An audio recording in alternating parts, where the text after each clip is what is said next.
me acuerdo de una señora, cuidados paliativos, ya sin exagerar, ese servicio era brutal. Tenía como 60 pacientes más. Ya. Y yo estaba solita de guardia. Y el hijo estaba ahí. Y luego se me ocurrió, porque me nació, le dije como, su mamá es una excelente paciente. Le dije, porque es verdad, era una señora súper dulce y yo siempre le acariciaba la cabecita. Y él me dijo como, sí, verdad, mi mami es muy linda. O sea, está como respirando diferente. Pues y yo como, deme un segundo, resuelvo esto y voy. En resumen, estaba ya en sus últimos alientos. Y bueno, ahí la señora falleció en ese momento. Y yo lo primero que pensé fue, qué mala fui, ¿por qué no estuve más tiempo ahí? Por estar apurada, ¿sabes? Resolviendo otras cosas. Muchas gracias por todo, nos dice. Y entonces la doctora dijo, perdón si no pudimos darle más. Entonces yo me levanto y me abraza y me dice como, muchas gracias por todo, de verdad. Nunca cambies tu forma de tratar a los pacientes. Y ahí dije, uy, tal vez fui muy dura conmigo. Hay simplemente veces en la medicina en donde no puedes dar una milla extra. Nada valió la pena. No quiero verte jamás. Te odio. Te juro que es un sinvergüenza. El amor no existe. Me dejaste sola cuando más te necesité. No quiero verte nunca más. Te odio. Ay, pero es que ese man ni siquiera me merece. Eres un idiota. En tu vida me vuelvas a buscar.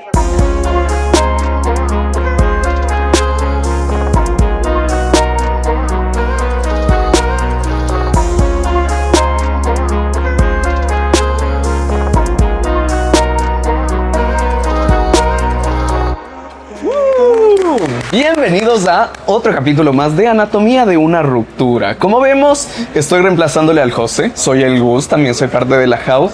Y creo que lo que es súper chévere de este podcast es que estamos siempre hablando de estos temas que son medio difíciles, que nos atemorizan o que muchas veces hablan de procesos súper fuertes en nuestras vidas, pero lo hacemos siempre con una sonrisa. El día de hoy tengo una súper invitada. Les presento a Pame. Hola. La Pame es una de mis grandes amigas, nos conocemos desde hace años, pero justo estábamos hablando el día de hoy que hace un año yo creo que nos hicimos besties, así en verdad. ¿Tú qué opinas? Hace un año, sí, justo. Creo que fue literalmente hace un año, porque tuvimos un viaje y unas cosas. Pero más allá de ser una persona maravillosa, la Pame también... Con la que más te ríes. Con la que más me río y una de mis mejores amigas. La Pame también es doctora. ¿Cómo te consideras? ¿Cómo te presentarías? ¿Cómo? ¿Cómo le va? Buenos días. Ajá. Buenos días, soy doctora.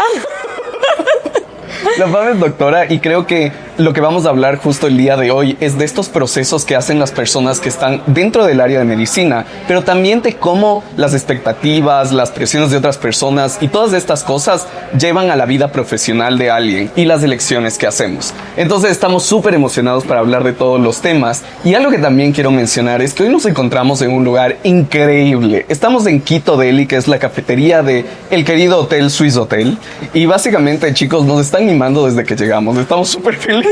¿No? Y tenemos alta expectativa.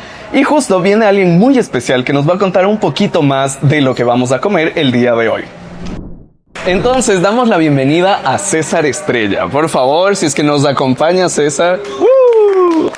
Hola, bienvenidos. Bienvenidos. César es el chef ejecutivo que nos va a guiar el día de hoy en Quito Deli, aquí en Swiss Hotel. Entonces nos vamos a contar qué es lo que estamos viendo, César. Cuéntanos. Hola, gracias por la invitación y la gracias. visita que estamos acá. Bueno, hoy día te he traído una pizza que es súper emblemática acá en Quito Deli. Es algo que es una mezcla entre Italia y Estados Unidos. Entonces esto es una receta antigua del hotel. O sea, esto tiene barbecue, tiene ¿cómo se llama? Pollo, tiene lomo, tiene pimientos y quesos. Y lo increíble de las pizzas de acá en Quito Deli es que nosotros dejamos fermentar la masa 24 horas y utilizamos harina exclusivamente italiana. Mira, y solo lujos para ti, Pame, por favor. Me parece perfecto. Y cuéntanos, César, tengo entendido que aquí en Quito Deli no solo hay pizzas, hay muchas otras cosas. O sea, imagínate que en Quito Deli tenemos más de 322 productos que vendemos al público. Tenemos desde galletas, nuestros platos de estrella de hace varios años, que es como el Swiss Chicken, la pizza, que te digo que es sumamente popular acá en el sector. Nice. Entonces tenemos pasteles, tenemos croissant, tenemos ahora en Navidad vamos a tener panetones, pandoros y un montón de cosas. Se vienen cositas chéveres por ahí. Se vienen cositas. Muy bien. Delis. Muchas gracias, César. La verdad es que es un honor, súper felices de estar aquí y solo Estoy súper feliz de comer esto. En verdad, chicos, se ve delicioso. Tienen que venir a probar las cosas aquí Huele en Quito Deli. Muchas gracias, César. Nos tienen aquí mimados. Por favor, quiero servirles para que prueben Por favor. esta masa. Gracias. Que es- A ver.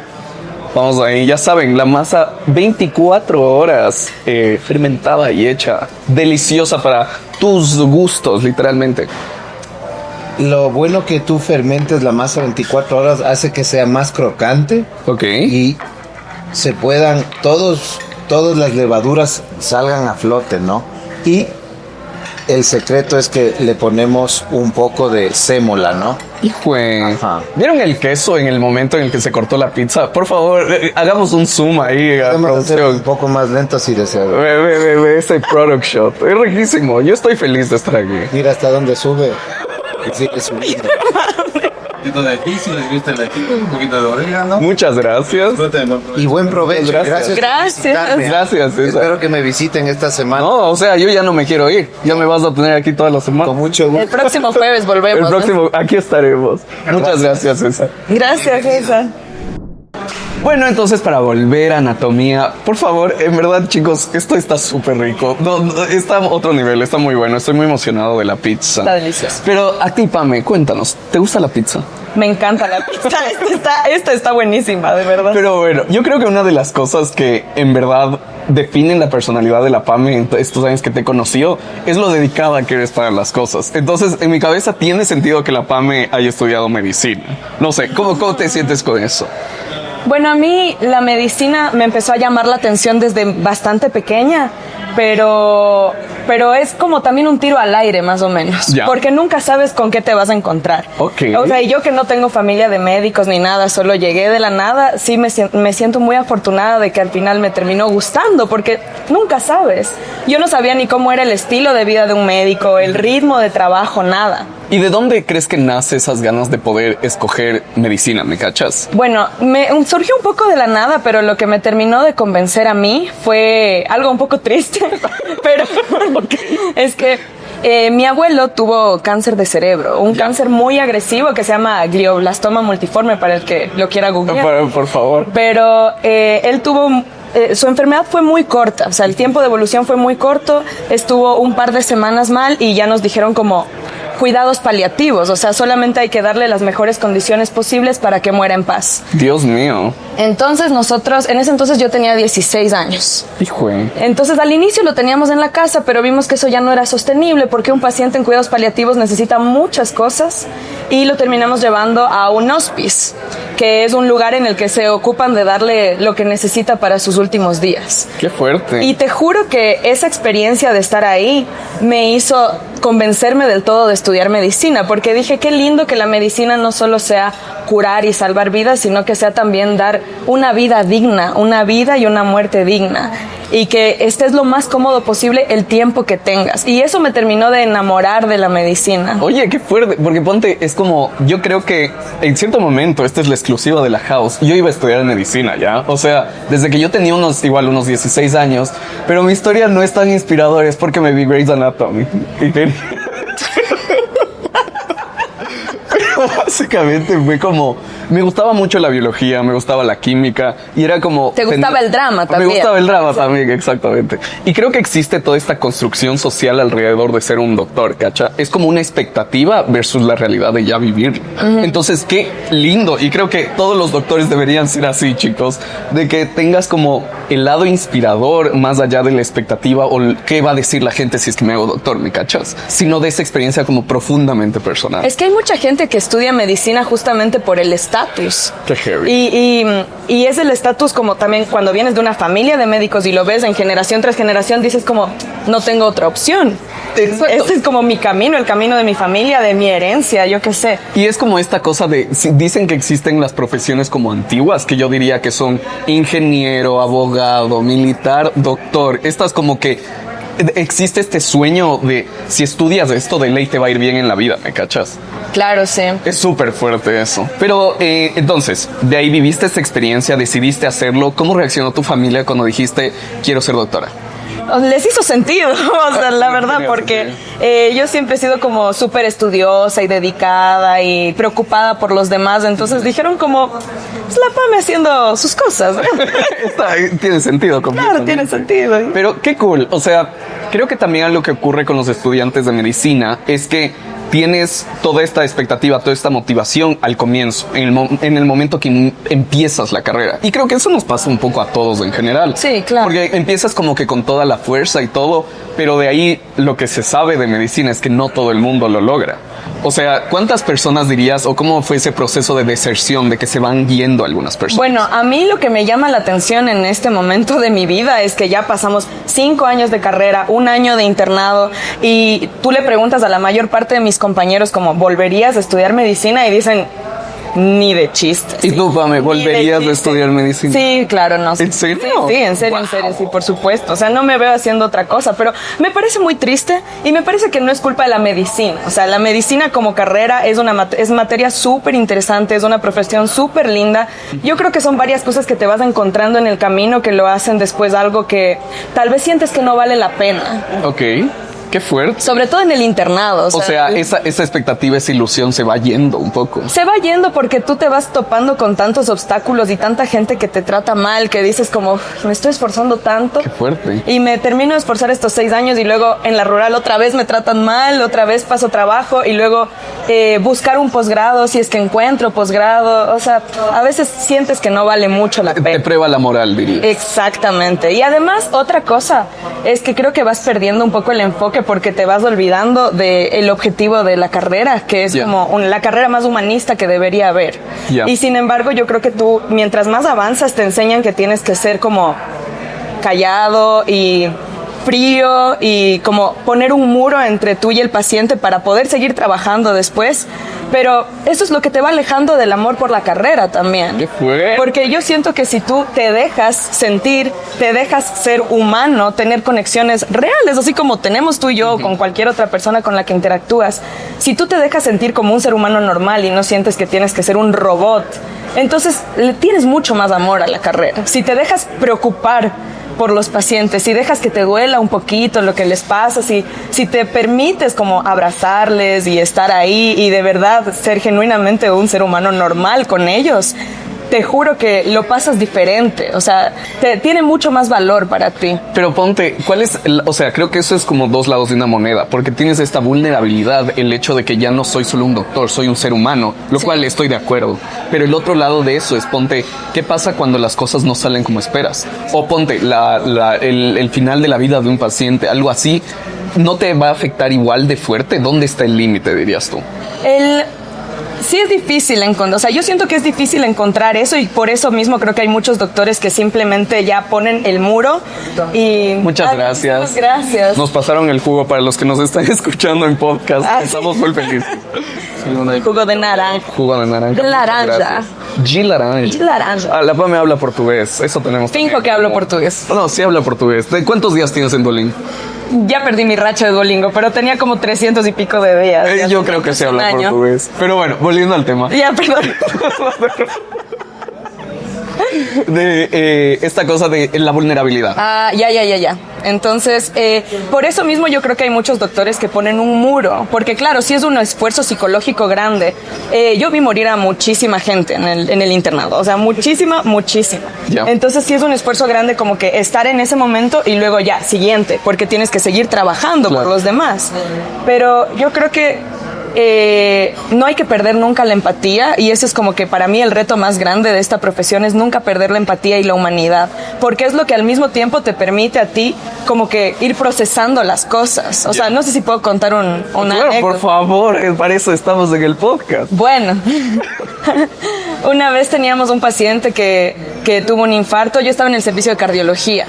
El paciente tuvo un infarto, le dimos el tratamiento, no voy a entrar en tecnicismos, pero le dimos el tratamiento que necesitaba en ese momento, lo subimos a la sala de cardiología, él estaba muy bien, yo estaba conversando con él y me acuerdo siempre de él porque yo le dije como...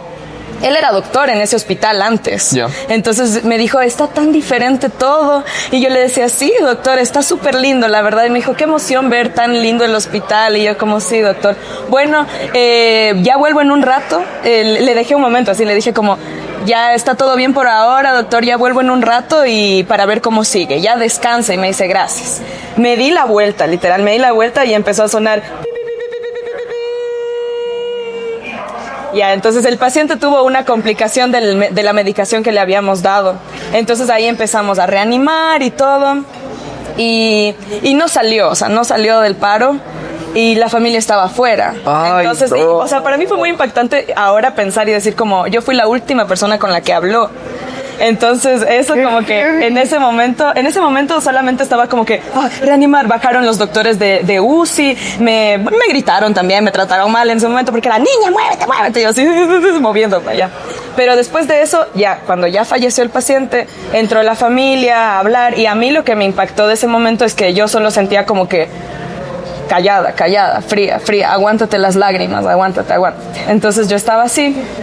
Y después cuando ya la familia se fue, yo me quedé con el doctor con el que estaba de guardia ese día, que era un posgradista de cardiología. Y yo dije como, veamos qué me dice el doctor, porque acabamos de vivir algo muy fuerte. Y el doctor solo me dijo como, es muy raro que se dé esta complicación. Y yo le dije, ¿en serio? Y me dijo, sí. Ese fue nuestro procesamiento de la situación. O sea, no hablaron del hecho de que ya no había nada más. Y me dijo como, bueno, ya terminaste de hacer la derivación. Y yo como, en eso estoy, así. Y entonces eso es lo que a mí me impacta, que esa haya sido la forma de procesarlo. Entonces siento que tú puedes seguir trabajando, puedes seguir siendo eficiente, seguir trabajando y al mismo tiempo te hace mejor doctor que tengas la capacidad, la inteligencia emocional de procesar estas cosas y de apoyarnos entre nosotros y procesarlo en grupo. O sea, qué diferente hubiera sido que yo hubiera tenido la capacidad y la madurez de acercarme a la familia y estar un poco más con ellos. O sea, ¿sabes? ¿y ese proceso de decirle a la familia es algo que tú también has hecho?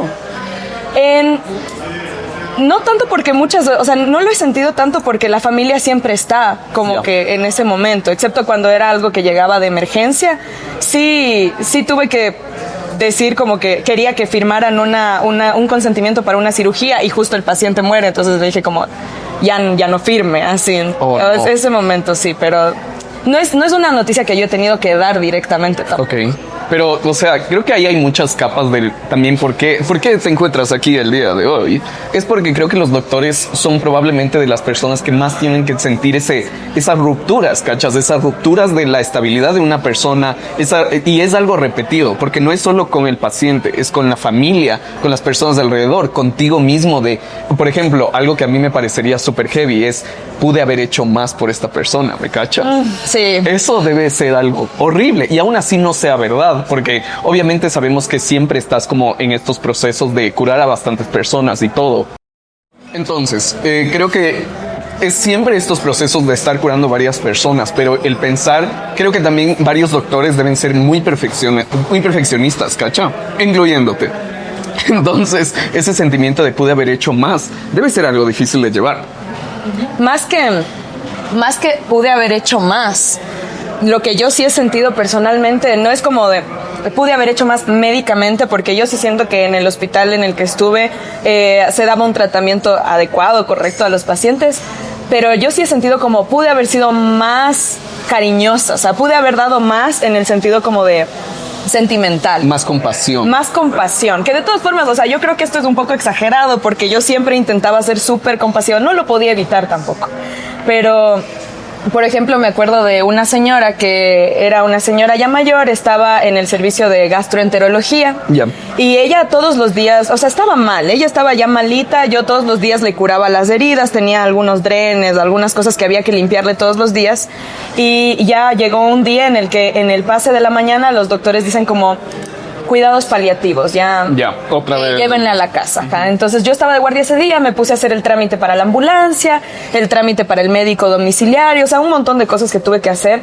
Y mientras estaba en el corre-corre tenía como, sin exagerar, ese servicio era brutal, tenía como 60 pacientes más. Y yo estaba solita de guardia. Entonces estaba haciendo 1000 cosas a la vez y el hijo estaba ahí. Y yo me acuerdo que pensé como, antes de que se vaya, tengo que enseñarle a limpiar las heridas al hijo. Entonces el hijo estaba ahí y yo empecé como que a limpiarle las heridas y todo y decirle, tiene que comprar esto y hacer así, no sé qué.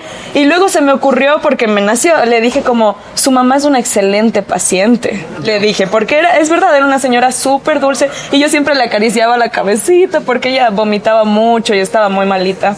Y él me dijo como, sí, ¿verdad? Mi mami es muy linda. Ya. Entonces, después de eso, yo seguía haciendo lo mío, ya empecé a volverme loca, ya estaba así corriendo de un lado a otro, y él me dijo, está un poco raro, o sea, está como respirando diferente, y yo le voy a ver y le dije como, tal vez esté adolorida, vaya a buscar este medicamento en la farmacia y dele unas gotas, así de tramal. Entonces yo seguí con lo mío, y me decía como, sigue respirando raro un rato después, y yo como, deme un segundo, resuelvo esto y voy, así. Entonces yo seguí con lo mío, así, corriendo, y después él ya me volvió a decir como que, sigue mal, por favor, véngale a ver. Y yo le fui a ver y ya vi que estaba como que respirando un poco raro y fui a ver a la doctora con la que estaba de guardia y bueno, ya en resumen estaba ya en sus últimos alientos, no alcanzó ni a llegar la ambulancia ni nada y bueno, ahí la señora falleció en ese momento y yo lo primero que pensé fue, qué mala fui, ¿por qué no estuve más tiempo ahí cuando él me dijo, por estar apurada, ¿sabes? Resolviendo otras cosas. Y yo pensé como, este hijo, o sea, su hijo, este señor me debe odiar ahorita. Pensé Dios como, mío. qué feo, o sea, sí, me sentí súper mal, me sentí como muy triste de no haber estado más con ella. Pero espérate. No, perdón. Porque ahorita viene la parte que me hizo después reflexionar. Que después de eso yo ya estaba en el escritorio intentando ni cruzar mirada con él porque me sentía avergonzada. Y luego como que él llega y dice, muchas gracias a usted, muchas gracias por todo, nos dice. Y dice, y entonces la doctora dijo, perdón si no pudimos darle más, o sea, porque sí, es verdad, o sea, ya tampoco teníamos suficientes recursos, así como hospital en general. Y entonces le dijo, perdón si no le pudimos dar más. Y él, no, la verdad, todo excelente. Entonces yo me levanto y me abraza y me dice como, muchas gracias por todo, de verdad. Y me dice como, nunca cambies tu forma de tratar a los pacientes. Y ahí dije, uy, tal vez fui muy dura conmigo en esto. Es que eso es lo que yo te decía, como el perfeccionismo. Yo soy perfeccionista también. Y siempre piensas en esta idea de la milla extra, ¿cachai? Sí, pude haber. Pero hay simplemente veces en la medicina en donde no puedes dar una milla extra. O sea, ya sea, y quiero hablar de ese tema también, por el sistema de salud, que es un tema un poco complejo en nuestro país, por las cosas que tienes que enfrentar. En el momento en el que le dije a que vaya a comprar esta medicina al paciente, ¿cacha? Eso es algo súper común. Entonces hay veces en donde las circunstancias no te van a permitir ser el mejor doctor que podría ser. Eso me parece, o sea, te explota la cabeza, ¿cacha? Sí, es muy frustrante. Y justamente con mi mamá estaba hablando de eso. Ella me dijo como, en el internado sufriste mucho, ¿verdad? Y yo le dije... 1 año, ¿no? 1 año, sí, es 1 año. Y yo le dije... O sea, sí, sufrí, pero nunca por los pacientes. O sea, sí, me puse triste con los pacientes, lloré por los pacientes, los recuerdo aún mucho, pero ellos nunca me hicieron sufrir, porque esta es la vocación que yo escogí. Ya. Lo que me hizo sufrir fue ver, primero que sí es verdad que hay mucho maltrato dentro de los hospitales, hay mucho abuso de poder y muchas situaciones muy incómodas, mucho acoso también. Dios mío. Y también por el sistema, porque el sistema es algo que te limita muchísimo en muchas cosas y te pone un montón de trabas, y además de ser interno todos nosotros teníamos que ser administrativos, teníamos que hacer un montón de trámites administrativos que nos quitaban muchísimo tiempo. Dios mío. Entonces yo le dije como, sufrí más que nada por eso, no por estar en el internado en sí, no por los pacientes, no por estar ahí, sino por todo lo que está alrededor de la ser doctor. Sí. Y ponte, ¿en qué momento dirías que, o sea, esta expectativa, tú me decías como que querías ayudar, lo que experimentaste con tu abuelito, este sentimiento y esto? ¿Cuál fue un momento en donde se quebró esa expectativa versus la realidad de ya no es lo que esperaba, ¿cacha? Honestamente, nunca he sentido eso. O sea, ¿tú crees que estabas preparada desde el comienzo, cachando qué es en verdad ser doctor? O sea, no sé si estaba preparada, pero la verdad nunca sentí que hubo esa ruptura. Okay. Pero yo creo que eso es algo que está mucho en ti, porque nadie se va a sentar contigo y decirte, este paciente tiene esto y este otro tiene esto y este otro tiene esto, sino que depende muchísimo de ti, de que tú te acerques a hablar, de que tú te pongas a leer la historia clínica, ¿sabes? Para que tú desarrolles esa conexión con los pacientes también, que es muy complicado porque tienes 1000 cosas que hacer. Claro. Entonces, creo que está mucho en ti y por eso yo no sentí eso. En realidad sentí un poquito lo contrario, o sea, sí sentí mucha satisfacción de poder estar dándole un poquito de cariño a los pacientes también, a veces cuando todo el mundo está estresado y a veces tratándoles un poco mal, ¿sabes? Ya, te cacho. Y ponte, de lo que hablábamos de que el sistema, tú dices que propio de inherentemente va a tener estas cualidades de hay gente que te trata mal, hay gente que abusa de su poder, todo esto. ¿Cómo es experimentar eso del otro lado? ¿Me cachas? Porque no estabas tú solita, tenías tus compañeros y todo. ¿Crees que esto era algo que era un secreto a voces o que sí hablaban entre ustedes? Hablábamos de la forma más natural que te puedas imaginar. O sea, ya ahora viendo para atrás, digo, como qué locura que eso haya sido tema de cada día y que haya sido algo tan normalizado que entre nuestras compañeras, o sea, entre mis compañeras era como, cuidado con este doctor, no le hagas mucho caso, no le hables muy seguido. Ya así de una. Ay, este doctor me dijo tal cosa. Ay, a mí me dijo esto y a mí me dijo lo otro. Sí, bueno, ¿quién hace el ingreso? ¿Sabes? O sea, tan normalizado. Tan normalizado. O sea, todos sabíamos como quiénes eran los doctores. Y para los que están escuchando, todas las internas siempre saben qué doctor les va a tratar mal y qué doctor les va a acosar. Siempre sabemos. Dios Entonces, hablábamos de esas cosas así como de precaución con esto, pero nada de como, no puedo creer que nos estén haciendo esto. O sea, ya no era un shock. No era un shock para nada. Qué fuerte. Para nada. Y lo que quería decir es, ponte, hay gente que incluso desde la carrera, o sea, antes del internado, muchas personas dicen, no, es que el doctor ABC no me va a pasar la clase porque le caigo mal. ¿Cacha? O no voy a recibir estas cosas básicas. O sea, los sistemas de aprendizaje y todo deberían garantizarnos una igualdad, siquiera una ilusión de igualdad de condiciones entre las personas. Sí. Pero he escuchado mucho que en medicina puede, porque el hecho de que sea la PAME o el hecho de que yo sea yo, ya va a trazar una diferencia en el trato que tengan ciertas personas y eso va a tener efectos directos en mi carrera profesional, ¿cacha? No es como que algo chill de me quedé en una clase, sino es me quedé en una clase y solo se abre cada año, o en este caso ponte en el internado, es que yo no le caigo bien esa doctora, entonces ya nada. Si has vivido eso. Más siempre. O sea, literal.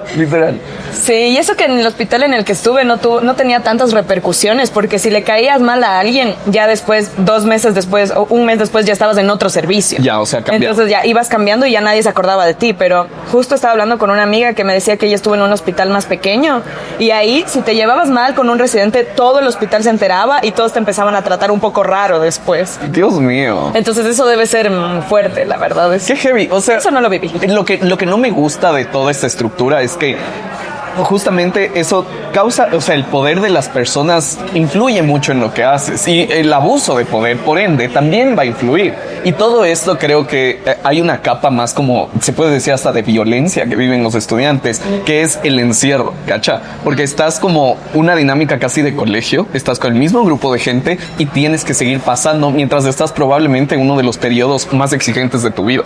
Claro, y sabes que yo siento que hay muchas formas en las que estamos como idealizando y ponemos sobre un pedestal a los doctores, sobre todo los tratantes, porque primero la sociedad entera los admira, la sociedad entera los pone en un pedestal. El hospital también los pone en un pedestal con diferentes condiciones de trabajo, que me parece justo porque llevan trabajando muchos años y estudiando mucho y todo. Y por otro lado, tú también los ves como tu autoridad. Entonces mira por cuántos lados puede existir un abuso de poder. O sea, y un narcisista es el puesto soñado, ¿cacha? Ah, pero por supuesto. Ahí deben haber muchos. Un montón, claro, sí. Ponte, lo que hablábamos con Yarlo hace algunas semanas, justo que nos hablaba de narcisismo, ella siempre mencionaba son personas que van a buscar estos puestos. Que van a buscar puestos de poder, ajá, sí. ¿Y qué más puesto de poder que ser, yo qué sé, tener la vida, y tener la vida de una persona en tus manos? Y, ajá. Entonces, esta cosa de las posiciones de poder. Y ponte, creo que algo que sí me llama mucho la atención de lo que decías, el hecho de ser una mujer frente a toda esta estructura que ya está, o sea, que de cierta manera va a estar como en contra tuyo en muchas cosas. Sí. Porque, ponte, algo que he hablado con Martina, con una amiga, hola, te amo, es que ella es arquitecta y dice que se come miércoles de que ponte en obra o en reuniones con clientes, los clientes le van a tratar de una manera diferente por el hecho de ser mujer. No le van a decir arquitecta, le van a decir niña, le van a decir chica. Eso, ponte, en medicina eso debe pasar siempre. Sí, yo niña por siempre. Ahí, niña, o sea, no te decían doctora. Muy raro que me dijeran doctora. Además de que yo sí me veía jovencita porque tenía el pelo recogido y mi ropita, no sé. Yeah. Pero antes de entrar al internado, cuando yo estaba en el externado, tú tenías que buscar tus prácticas. Perdón, ¿qué es externado? El externado es mientras estás estudiando aún, tienes que ir de todas formas al hospital y rotar ahí, pero tú tienes que buscar con qué doctor y en qué área y en todo. O sea, estás en tu suerte. Ajá, pero tienes que cumplir las horas y te tienen que firmar el papelito de que estuviste ahí y todo. Entonces yo encontré un externado con una doctora de neumología. Ya. Y yo fui varias semanas con ella y ella me decía como, para ser una doctora mujer tienes que ser brava, porque si no nadie te toma en serio. Y ella, de hecho, era bravísima. O sea, era muy buena gente, súper inteligente, me enseñó muchísimas cosas. De hecho, por ella también me gusta neumología. Pero a mí me llamó mucho la atención que ella dijera eso. Y me dijo como, fíjate cómo me tratan las personas. Me dijo, fíjate cuántos me dicen doctora. Fíjate. Y tenía toda la razón. Y luego yo también pensé como, tampoco quiero ser brava, porque no está en mí ser brava.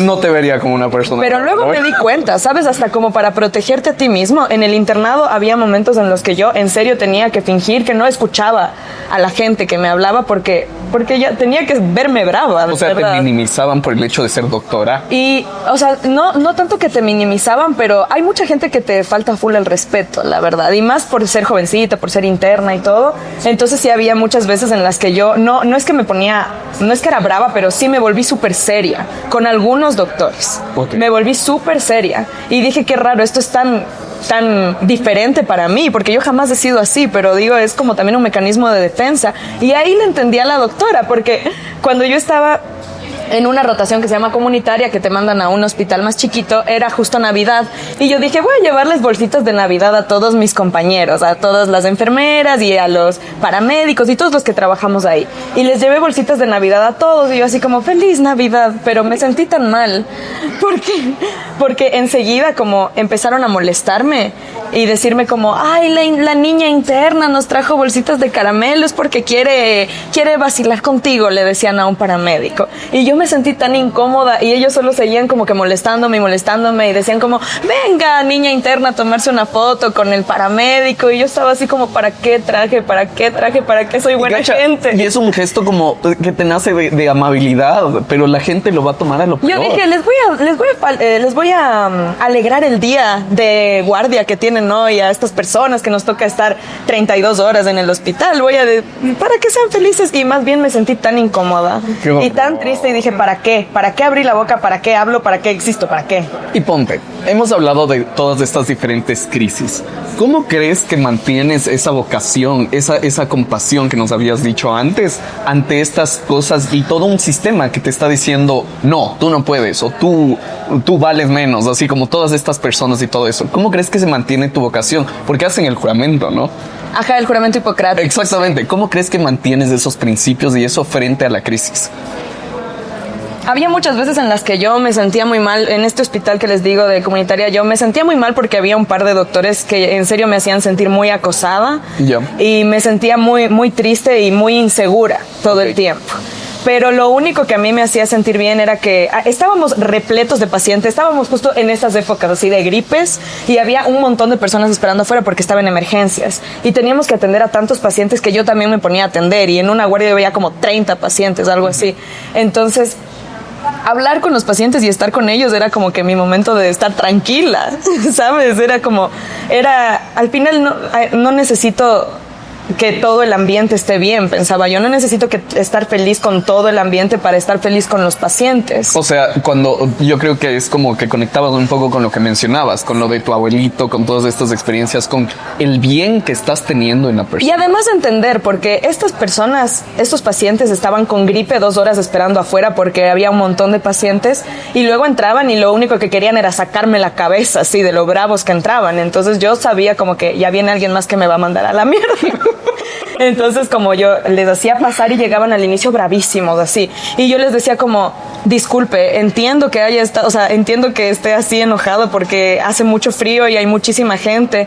Sí, ¿cómo me pueden tener esperando tanto tiempo? No sé qué. Pero después como que yo iba hablando con ellos y de verdad como genuinamente les mostraba interés y se calmaban tanto y ahí yo decía como, ya, es por esto que vale la pena. Es tanto un alivio para ellos como para mí estar en buenos términos, porque también hay muchos doctores que se enojan cuando los pacientes se enojan. Dios mío. Entonces se enojan y no los lleva dos nada. enojados y entonces al final terminas teniendo esta relación paternalista en la que tú regañas al paciente como si fuera su padre. Dios mío. Y no debería ser así. Entonces al final es como que nos sostenemos entre los dos estamos en esta situación difícil y tú enfermo, o sea, obviamente tú estás peor. Claro. Pero nos podemos sostener entre nosotros, porque al final somos 2 seres humanos interactuando. Me parece súper lindo que digas, que lo pongas de esa manera, porque al final eso es lo que quieres. O sea, tú le tienes que aclarar al paciente de que tú tienes las mejores intenciones con el paciente. Exacto, que es algo que se sale de mis manos. Exactamente. Sí. Y ponte, ¿cómo le dices dices, por ejemplo, tuve una experiencia recién que a una de las, no me acuerdo si era de la house, no estoy seguro, pero alguna amiga, alguna persona cercana a mí, su mamá se fue a hacer un examen, creo que era una colonoscopía o algo así. Y desde lo que le impresionó fue que tenía que comprar desde la bata. ¿Cachas? ¿En serio? Ajá, desde la bata. Wow. Y porque no había como que una falta súper fuerte de insumos. Ajá. Entonces, ¿cómo manejarías esa cuestión de al paciente que ya está negativo hacia ti, de decirle como tiene que ir a comprar la bata, ni sé qué? Es súper delicado y era de las cosas más difíciles y era de lo que yo más odiaba hacer, porque sí tenías que darles una listita de cositas que tenían que comprar siempre. Entonces eso era horrible, o si no a veces te decían como que no encuentro esto y yo como... tiene que encontrar, o sea, disculpe, pero tiene que encontrar. Eso era horrible. A mí me sentaba súper mal porque sé que son personas que ya de por sí no tienen recursos. Ajá. Y se están gastando todo en esos insumos. O sea, hasta hilos para las cirugías. Y cacha, es algo de vida o muerte. No es como que es negociable. No, ajá, exacto. No es negociable y no es que puedes comprar otra cosa más barata en vez de eso. Entonces, eso sí era feo, la verdad. Ok. Sí era feo tener que pedirles todas las cosas, pero es algo que ya te tocaba hacer. Y ponte, si es que estamos hablando de tus pacientes, tú has tenido pacientes de todo tipo, o sea, desde niños, adultos mayores, porque sí. Has rotado, ¿por cuántas áreas rotaste? Se rotan por 5 áreas en el internado, clínicas, quirúrgicas, ginecología, pediatría y la comunitaria. Okay. Y en clínicas me tocaron 3 servicios diferentes, en quirúrgicas 3 servicios diferentes y en pediatría 3 servicios diferentes también. O sea, has tenido de todo tipo. Ajá, un poco de todo, sí. ¿Cuál dirías que son los más difíciles? ¿Los más difíciles en qué sentido? O sea, el más difícil o que emocionalmente te costó. Pediatría. ¿Pediatría? Sí, 100% pediatría. Pediatría es muy duro porque además de tener a los pacientes, a los niños, tienes a los padres. Uf. Y los padres también también son pacientes ahí, entonces tienes que también intentar sostenerlos un poco, pero ver a los niños es algo que en serio a mí sí me rompía el corazón. O sea, no es algo que quisieras hacer en tu futuro. No, para nada. Y eso que a mí me encantan los niños y me encantó pediatría, me encantó estar ahí. Fue de mis rotaciones favoritas, de hecho. Pero es muy duro, es muy difícil ver a los niños así en ese estado y además en mi hospital que era de 3er nivel, o sea que están con los más especialistas y los subespecialistas, eran casos muy complicados, muy graves. Ya. Y, o sea, creo que lo que ocurre, por ejemplo, a mí no me gustan los niños, pero sí, no, para nada, no me gustan para nada. Pero creo que justo es como gran parte de las habilidades que debe tener un doctor es la habilidad de comunicar qué es lo que está pasando y de establecer esa comunicación con el paciente. ¿Cómo, digamos, si es que tienes un niño que no sabes qué le está pasando, cómo le haces que te comunique cómo ayudarlo? Había un paciente en pediatría que todo el mundo, y esto me impactó a mí, que todo el mundo hablaba mal de él a pesar de que era un niño, pero todos los doctores eran como, este paciente es súper bravo y es súper mal hablado y es súper enojón y trata mal a todo el mundo. Y yo decía como, es un niño. ¿Cuántos años tenía? Tenía como 8 años. Dios. Sí, es un niño y era un niño con insuficiencia renal. Entonces ya me habían advertido. De hecho tenían un apodo para él como de película de terror, porque era un niño que sí era terrible y había dicho un par de obscenidades alguna vez. Y yo dije, es un niño, algo debe haber detrás de esto. Entonces yo voy con él, le tenía que hacer una prueba, esa del hisopado. Me detestó, obviamente, me gritó las peores cosas, cogió el hisopo, lo rompió y lo lanzó contra la pared y yo así. Dios mío.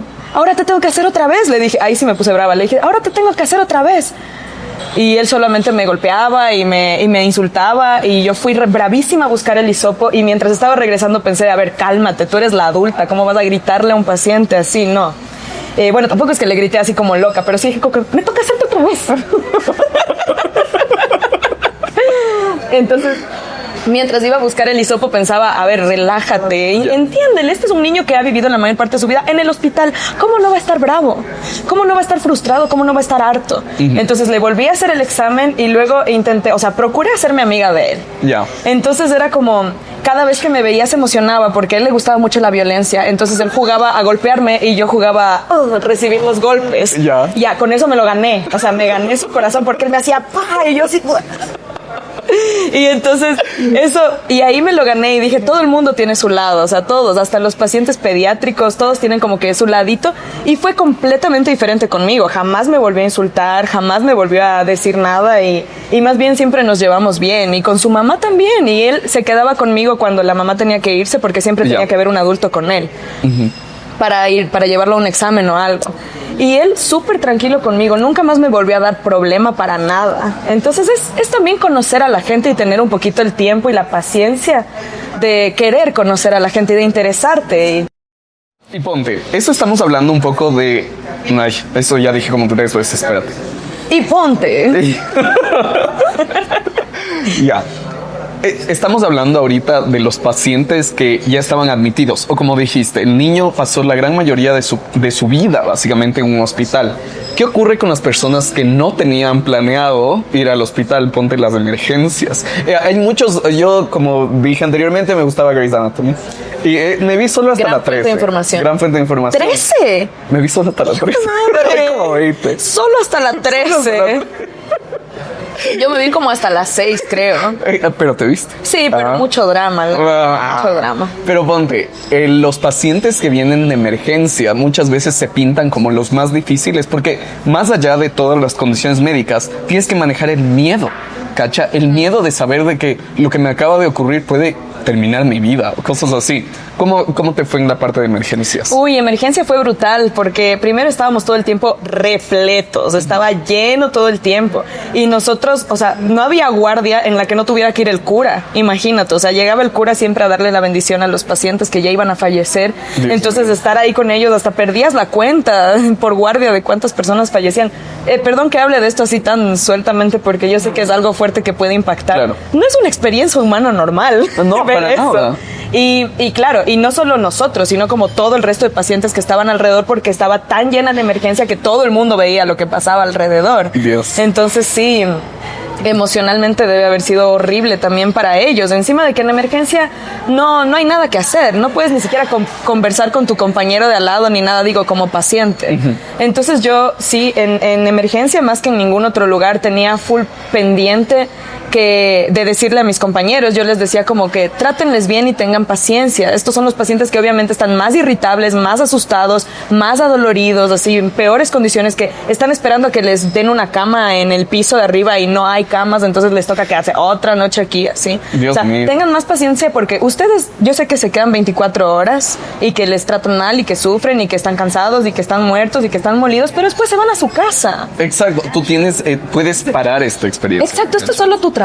Esto es solo tu trabajo, después tú te vas a tu casa a descansar. El paciente se queda aquí hasta quién sabe cuándo. Y ponte, ¿cuándo? O sea, estuviste igual en emergencias y todo. ¿Cuál dirías que es una experiencia, algún caso, algún momento en específico que te haya cambiado como la percepción de ser doctor dentro de emergencias? Uf, qué buena pregunta.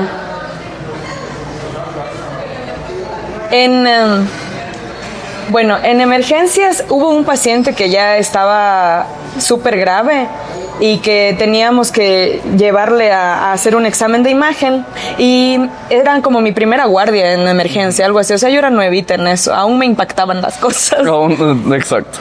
Pero no sé por qué con ese paciente sentí como que una conexión diferente, porque es como en el día a día, hay gente con la que conectas más que con otras. Y me puse a leer toda su historia y toda la historia clínica del paciente. Y no sé por qué ese paciente me marcó tanto, aunque no hablamos mucho ni nada. Pensaba como, este paciente ya está en los últimos momentos, se siente tan mal y es un señor que tiene hijos, que tiene esposa, que tenía vida. Persona. Ajá, eso como que me hizo clic en ese momento. Yo sé que es algo obvio, pero en ese momento eso me hizo tanto clic que pasé triste todo el resto de la guardia. O sea, eso sí fue fuerte. No sé si me cambió en sí la percepción, pero creo que ya llevaba muchos meses ya en el internado y pensando diferente, como que solo resolver y de repente ahí como que frené y dije, son personas con una vida entera antes de Le humanizaste. Le humanicé más, ajá. Qué fuerte. Sí. Y ponte, creo que hemos hablado de todo, básicamente de toda mi listita maravillosa que tenía no aquí. No existe nada más. No ya existe nada más, todo. se acabó. Chao, Pame. No, bro. Chao, hasta luego. Y yo creo que de todo lo que conlleva ser un doctor,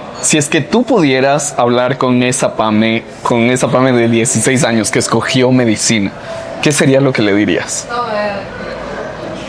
Tenle más miedo y más respeto a las quejas de los pacientes y al enojo de los pacientes que al enojo de los médicos. Bien. Porque al final tú no trabajas para los médicos, tú trabajas para los pacientes. Entonces no te olvides cuál es tu objetivo en esta carrera y no tengas miedo. Se puede. Si pudieras decirle eso igual a una persona que puede estar pensando en estudiar medicina o tal vez tiene a alguien que sea de en su familia médico en esta situación, ¿cuál sería tu consejo? No se dejen contagiar por la forma en la que los otros doctores que tal vez conozcan en su vida se refieren a los pacientes. Siempre tengan respeto, siempre tengan en cuenta que son seres humanos y nunca pierdan el cariño. O sea, nunca tengan miedo a de verdad conectar con ellos, a ponerse tristes después o a ponerse felices por ellos. Y eso, o sea, nunca pierdan el miedo a ser humanos. Eso es lo que son, esa es la carrera que escogieron. Entonces no tengan miedo.